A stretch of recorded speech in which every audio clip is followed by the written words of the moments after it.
안녕하세요. 규호입니다. 오늘은 제가 경계성 성격장애에 대해 공부한 내용을 나눠보고자 해요. 참고로 저도 경계성 성격장애 환자이며 7년간 정신분석 치료를 받았고 지금은 약물 치료만 받고 있습니다. 경계성 성격장애 질병 코드는 F60.3이고 경계성 성격장애, 정서불안적 성격장애라고도 불립니다. 왼쪽은 경계성 성격장애 환자를 담은 처음 만나는 자유라는 영화 포스터입니다. 저는 보면서 주인공에게 공감되는 내용이 많았어요. 베티 블루라는 영화도 경계성 성격장애를 다룬 영화로 유명합니다. 경계성 성격장애 환자는 예술 쪽에서 쉽게 찾을 수 있습니다. 책이나 그림, 영화, 음악 등등 딱 보면 경계성 성격장애 환자가 만든 거네 라고 느낄 수 있죠. 유명한 경계성 성격장애 연예인에는 선미 씨가 있습니다. 이건 경계성 성격장애 진단 기준입니다. 저 중에 5개 항목을 충족시키면 진단이 가능한데 진단은 아주 조심스럽게 이루어져요. 대략적으로 말해서 경계성 성격장애 환자는 관계에 있어 아주 의존적이고 파괴적인 모습을 보입니다. 경계성 성격장애를 이해하기 위해 우선 대상관계 이론을 간략하게 짚고 넘어갈게요.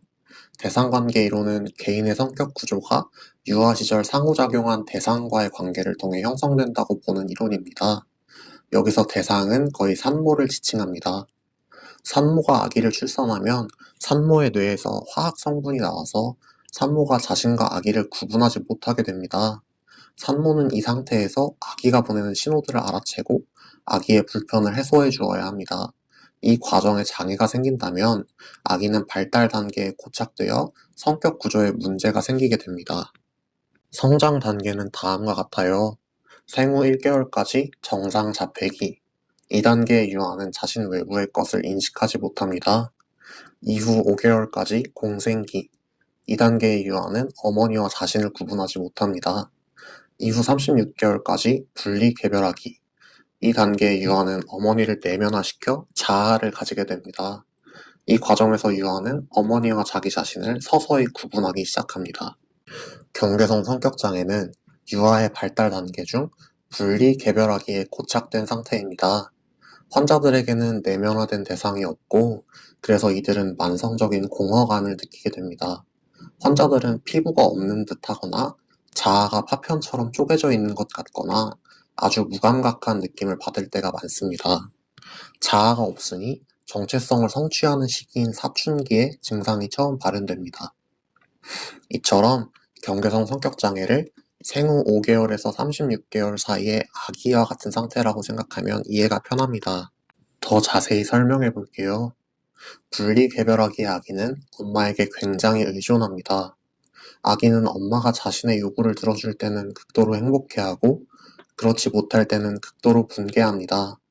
엄마가 자신의 불편을 해소해줄 때는 좋은 엄마, 그렇지 못할 때는 나쁜 엄마라고 생각하며 두 엄마가 한 사람이라는 것을 알지 못합니다. 무엇보다 이 시기를 잘 보내지 못해 버려졌다는 생각이 있고 버려지는 것에 대한 두려움을 안고 있습니다. 환자들은 자기 자신을 잘 느끼지 못합니다. 그래서 자신을 느끼기 위해 충동적인 행동을 하거나 시기장애를 앓기도 합니다.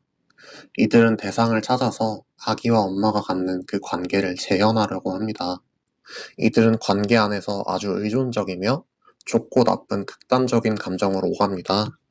이들은 자신과 상대를 구분하지 못하기에 독립적이지 못하지만 버려지는 것을 광적으로 두려워하기에 잘 의존하지도 못합니다. 이들은 좋다고 인식된 대상과의 관계에서 우울 증상을 보입니다.